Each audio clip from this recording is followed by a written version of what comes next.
allez bien. Aujourd'hui on se retrouve dans une nouvelle vidéo. Je suis hyper excitée de la faire, j'ai aussi un peu peur de la faire, mais quand même toujours excitée de la faire, voilà quoi. Dans cette vidéo, je vais répondre aux préjugés sur la K-pop. Vous l'avez vu dans le titre, voilà, peut-être pour ça que vous avez cliqué sur cette vidéo. C'est mon avis déjà. Donc tout ce que je vais dire là, à quoi je vais répondre, tout ça, c'est mon avis. C'est-à-dire que si toi tu n'es pas d'accord avec ce que je dis, ça veut pas dire que toi t'as faux et que moi j'ai juste, ou inversement, genre non, c'est juste que toi t'as un avis, moi j'ai un avis. Si t'es pas trop d'accord avec moi et que t'aimerais en discuter, les commentaires sont ouverts. Et venez me le dire avec respect. Et voilà quoi, maintenant on peut commencer la vidéo. Les préjugés sur la K-pop, let's go! J'ai demandé à des personnes qui sont K-pop stan, j'ai demandé à des personnes qui ne sont pas K-pop stan ou locales de me dire leurs préjugés, de dire à quoi ils pensent en fait quand on dit K-pop en fait. La chose qui est venue le plus souvent, et ça m'étonne pas, surtout chez les locales, hein, pas chez les K-pop stan parce que eux ils connaissent un peu plus le sujet donc ils savent à peu près, tu vois. Mais ce qui est venu souvent c'est BTS. C'est bizarre parce que j'ai pas vu beaucoup de Blackpink. Je m'attendais à avoir beaucoup de BTS et Blackpink. Là c'était plus BTS, peut-être parce que j'ai pas plus de BTS que de Blackpink. Mais en tout cas, si tu n'es pas vraiment dans le K-pop stan même, c'est à peu près les seuls groupes que tu vois. Blackpink, elles ont fait Coachella, et puis t'as BTS qui ont été nominés aux Grammys. Voilà, ça fait des grands trucs pour des groupes de K-pop, donc ça fait beaucoup de bruit. Et donc malheureusement, on n'entend pas vraiment les autres groupes. La K-pop, ce n'est pas que BTS et Blackpink, bien entendu. Il y a tellement de groupes, mais tellement, quand je dis tellement, je suis venue, j'étais là pour BTS et Blackpink parce que comme une vraie locale, je connaissais que eux en fait et pas les autres. Je suis arrivée là et j'ai vu 10 000 groupes, 10 000 comebacks, 10 000 ci, 10 000 ça, mixtape, tout ça. J'étais en mode wow, ça fait beaucoup là. Mais il y a tellement de groupes et il y a tellement de contenu en vrai de vrai. Donc je trouve qu'il y a à peu près pour tout le monde. Et la K-pop, il n'y a pas que de la pop, il y a aussi du K-R&B, donc qui est de l'R&B, K-hip-hop, t'as K-rap aussi. Donc voilà, il y a là que BTS et Blackpink. Voilà, donc si vous êtes intéressé, allez voir les autres groupes aussi. Deuxième préjugé, c'est surcoté. Que la K-pop c'est surcoté, que la K-pop c'est éphémère et que de toute façon les idoles, ils savent pas chanter et ils sont que connus pour la beauté. Alors, moi je trouve que non, je peux comprendre qu'on trouve que c'est surcoté quand on ne connaît pas, ce qui est logique parce que quand on ne connaît pas quelque chose et qu'on voit un engouement de ouf et que toi-même tu comprends pas en fait, genre c'est quoi en fait, qu'est-ce qui se passe, d'office tu vas trouver ça un peu surcoté parce que toi tu comprends pas en fait le délire, tu vois. Mais je trouve pas ça surcoté, je veux dire, il y a le travail derrière, il y a l'engagement des idoles, il y a les sons en vrai, les sons genre la musique, genre ça dépend, chaque goût est différent, chaque personne est différente et les goûts diffèrent aussi. C'est normal que tu n'aimerais pas tel groupe mais tu aimerais bien tel groupe, mais tu peux pas dire que tu es surcodé si tu as que entendu Blackpink et BTS. Ce n'est pas que la K-pop, tu vois. Éphémère, non, je ne pense pas que ça soit éphémère. La K-pop n'a pas été créée hier, ça fait des années que ça existe. C'était juste pas très populaire, tu vois, parce que les gens n'étaient pas assez ouverts d'esprit pour aller écouter des chansons en coréen. Mais maintenant, hop, ça devient de plus en plus connu, de plus en plus de groupes deviennent connus, pas que BTS, mais plein de groupes à l'étranger. Donc je ne pense pas que ça soit quelque chose d'éphémère. J'ai vu éphémère parce qu'on m'a donné l'exemple de Gangnam Style et je pense que déjà, est-ce que vous savez que Gangnam Style c'était de la K-pop? Même moi je savais pas, j'avais 12 ans, wesh, je tapais les meilleures danses mais je savais pas que c'était Gangnam Style, genre de la K-pop. Mais donc oui, tout le monde donne ça un peu comme exemple, genre Gangnam Style, c'était connu pendant un petit moment et après c'est parti quoi. Je pense pas qu'on peut dire que quelque chose est éphémère si on se base que sur un son en vrai, donc voilà. Je veux dire, BTS ça fait quand même des années qu'ils sont connus à l'étranger quoi, Blackpink la même chose, et comme j'ai dit il y a des groupes qui deviennent aussi connus à l'étranger. Aussi, qu'est-ce qu'on peut voir, c'est que une agence de K-pop, Hybe, a fait une collaboration avec une agence américaine, donc toutes les agences de musique qui ont fait une collaboration. Pour vous dire, les artistes dans les agences, t'as BTS, Tomorrow by Together, ENHYPEN, etc. Avec l'autre agence où il y a Ariana Grande, Justin Bieber, Demi Lovato. Voilà quoi, donc je veux dire, c'est pas pour rien, je pense pas que ce soit éphémère. Voilà quoi, tu vois, je pense que ça deviendra encore plus grand et vous n'êtes pas prêts. Et après bon, les idoles ne savent pas chanter, ils sont que connus pour leur beauté. Ça c'est vraiment juste les personnes qui n'ont pas écouté la musique et qui disent ça. Bref, ça c'est une critique genre... je la lis même pas en move on. Bref. Troisième préjugé, c'est que la K-pop c'est pour les filles, c'est très girly, très gnan. Alors, les trucs, la K-pop qui est pour les filles, vraiment, après c'est pas que dans la K-pop, c'est aussi ici, c'est quand il y a des boys bands, il y a des girls bands, je veux dire One Direction, il y avait quoi, il y avait Little Mix, Fifth Harmony. Quand un garçon venait écouter ça, on disait oh il est gay, alors que... Où est le rapport? Où est le rapport? T'écoutes de la musique, je ne vois pas où est le rapport. Si un gars écoute BTS et qu'il est gay, ben non. Je veux dire, je comprends vraiment pas d'où vient ce préjugé en fait. Tout le monde écoute ce qu'il veut, je comprends pas, genre c'est rien à voir avec ton orientation sexuelle. Donc non, c'est pas que pour les filles, c'est pour tout le monde. Et que c'est très fifi, très gnangnan, ça c'était plutôt pour les girls bands, les girls group, bref. Oui et non. En vrai de vrai, ça dépend en fait quel groupe tu vas aller écouter en fait. Je veux dire, il y a tellement de groupes différents que oui, il y a des groupes qui sont plus fifi et il y a des groupes qui sont plus badass. Maintenant, je peux comprendre d'où vient ce préjugé-là. Je vais mettre le terme là parce que je ne sais pas bien le prononcer, donc je vous mets le terme là. C'est, je sais pas comment on le dit, Aigo. Ça, c'est un truc, je pense pas que c'est qu'en Corée. Allez, je sais pas parce qu'il y a aussi un peu ce truc en Japon. Très kawaii en fait, truc de être très mimi, être très cute, être et parler avec une voix très un peu bébé. Je peux comprendre qu'alors qu'on dise que ça soit très gnangnan et très girly et très comme ça, parce que c'était des trucs comme ça que vous avez vu et que vous vous dites ok c'est ça leur délire, je comprends pas trop, tu vois. Quand tu regardes que ça, c'est un peu logique que tu dises que c'est assez gnangnan. Après non, c'est un truc chez eux, qu'on aime ou qu'on n'aime pas. Je veux dire, moi je ne suis pas coréenne et j'ai pas trop mon mot à dire je pense là-dessus. C'est quelque chose chez eux, voilà. On arrive au préjugé. Celui-là qui est venu le plus de fois. Mais moi j'avais ce préjugé là avant de commencer à stan les fans. Les fans, ils sont problématiques. Les fans, ils sont obsédés. Les fans en vrai, c'est une secte. J'ai vu une secte. Pour moi, je trouve qu'il y a une catégorie à faire entre les fans. Parce que on peut pas mettre tout le monde dans le même panier parce que c'est abusé. Tu as les fans normaux, ils soutiennent leur groupe, ils achètent des albums, ils écoutent la musique. Tu as les fans problématiques. Alors dans les fans problématiques, je trouve aussi qu'il y a une différence à faire.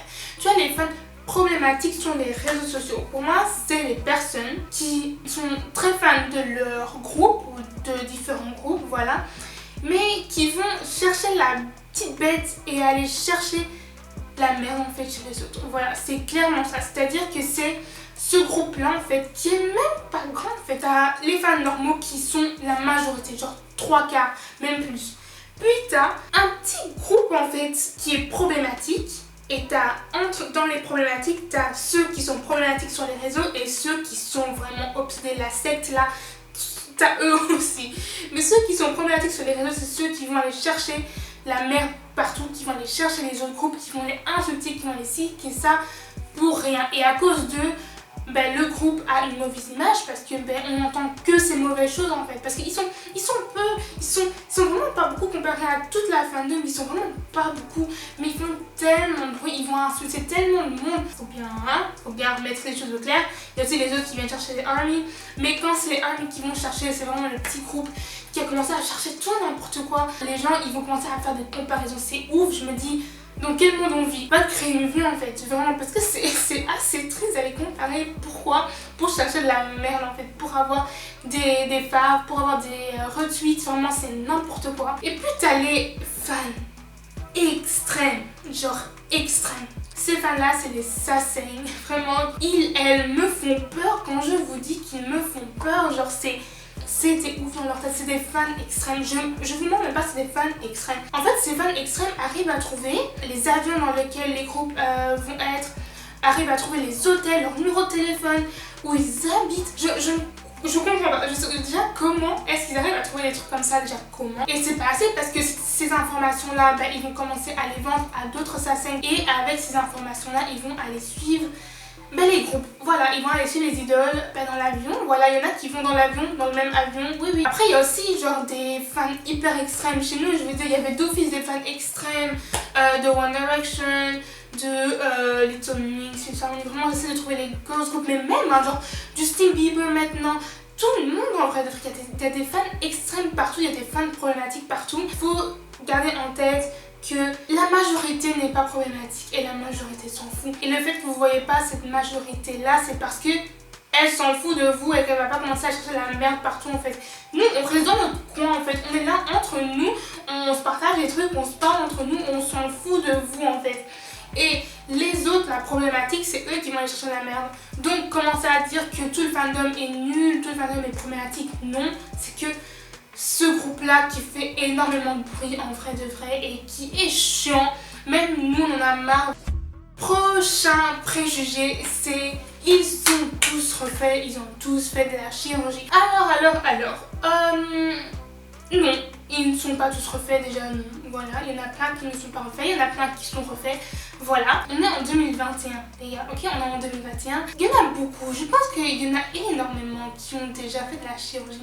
Que ce soit beaucoup ou pas beaucoup, que ce soit que les lèvres ou que ce soit tout le visage. Il y en a beaucoup qui l'ont fait, pas qu'en Corée, partout dans le monde. Donc déjà, pourquoi est-ce que c'est encore quelque chose de grave? Alors si t'aimes pas quelque chose de toi, genre si t'aimes pas un truc sur toi, que ce soit ton nez, tes lèvres, je sais pas, tes joues, je sais pas, tes fesses, tes seins, je sais pas moi, si t'aimes pas ça et que t'arrives vraiment pas à accepter et que il y a la chirurgie, que ce soit la chirurgie esthétique ou que ce soit la médecine esthétique, je ne vois pas où est le problème, genre tout le monde fait ce qu'il veut en vrai de vrai. Il y a eu des rumeurs, je ne sais pas si c'est vrai, je ne sais pas si c'est faux, voilà, j'ai bien dit ce sont des rumeurs qu'il y a certaines agences en Corée qui forcent leurs idoles à passer vers le médecin pour que hop, il les retouche un peu par-ci par-là. En tout cas, je mettrai vraiment plein d'infos dans la barre d'infos, genre que ce soit des documentaires ou des vidéos YouTube sur ça, quoi, que ce soit la chirurgie ou tout autre, hein, sur la K-pop en général. Et je ne suis pas là, je ne sais pas comment ça se passe là-bas, je ne suis pas coréenne et voilà, je ne vis pas là donc je ne sais pas comment ça se passe. Tout ce qui est genre les standards de beauté là-bas, déjà il faut se dire que c'est autre que chez nous. Ça veut dire que chez nous on va beaucoup aller retoucher notre corps, c'est-à-dire on peut se faire des hanches, des fesses, des seins, voilà, oui, on fera aussi des plus grosses lèvres, mais c'est vraiment ce qu'on voit le plus en vrai, oui, c'est les lèvres et puis c'est le corps. Voilà. Maintenant, je pense que chez eux, c'est moins le corps qu'ils vont aller retoucher, mais c'est plus le visage. Voilà, c'est plus le visage qu'ils vont aller transformer, entre guillemets, transformer. Est-ce mauvais? Voilà, je veux dire, si la personne veut vraiment, si la personne se sent mal dans son corps parce qu'elle n'est pas ce trait chez elle, ou ci ou ça, tout le monde fait ce qu'il veut en vrai. Si ça a été forcé par les agences, si ça a été entre guillemets forcé par la société, là c'est grave, oui, là c'est grave bien entendu.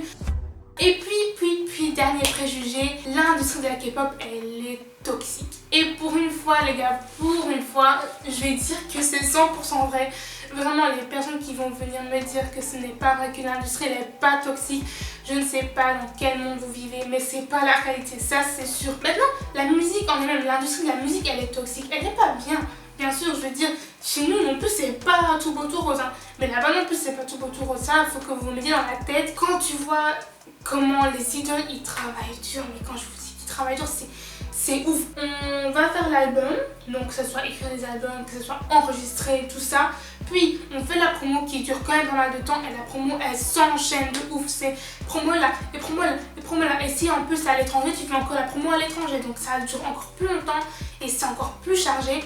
Et après cette promo là, hop, c'est les concerts. Et après les concerts, c'est retour album, Nina. Et ça continue. Ils ont très peu de pauses. C'est vrai, c'est comme ça. Et aussi j'ai vu, je ne sais pas si c'est vrai, je ne sais pas si c'est faux, c'est ce que j'ai vu en tout cas, qu'il y a certaines agences qui refusent de payer leurs idoles pendant leurs premières années pour en fait rembourser leurs frais. Voilà, parce qu'il faut savoir qu'avant d'être idole, tu es trainee. Ça veut dire que pendant quelques années, on sait pas, hein, genre ça peut être 1 an, ça peut être 3 ans, ça peut être 7 ans, on sait pas. Tu es en fait dans un genre de camp où il y a plein d'autres personnes, plein d'autres jeunes surtout, qui veulent aussi devenir idole et ils s'entraînent dur tous les jours, très peu de repos, ils voient pas vraiment leur famille, pas beaucoup. Régime aussi, beaucoup de régime sur régime.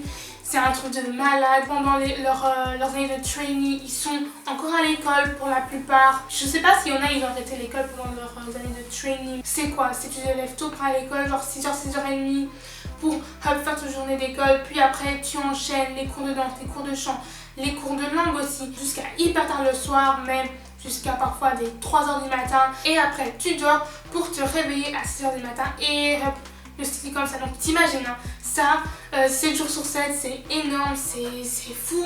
Ils ont leurs devoirs aussi à faire, ils ont des tests et tout. C'est un truc de ouf quand même, genre c'est un emploi du temps pas humain, voilà, pas humain, c'est désolé. Moi-même, je n'aime pas l'industrie, je n'aime pas les agences, que ça soit n'importe quelle agence, pour moi, elles sont toutes toxiques. Voilà, ils soutiennent l'industrie de la K-pop et il n'y en a aucun qui change ce truc-là. Donc voilà, je ne suis pas pour les agences, mais je soutiens des groupes de K-pop, donc indirectement, je soutiens l'industrie, donc c'est chiant. En tout cas, j'espère que vous avez kiffé cette vidéo. Voilà, j'espère qu'elle était intéressante pour vous. Comme je dis, c'est mon avis, donc venez pas me détester et me mettre dans la sauce. Si vous avez kiffé, ben voilà, n'hésitez pas à me dire en commentaire tout ça. Je vous fais des bisous sur vos fonds là. Je vous dis à très vite pour une nouvelle vidéo.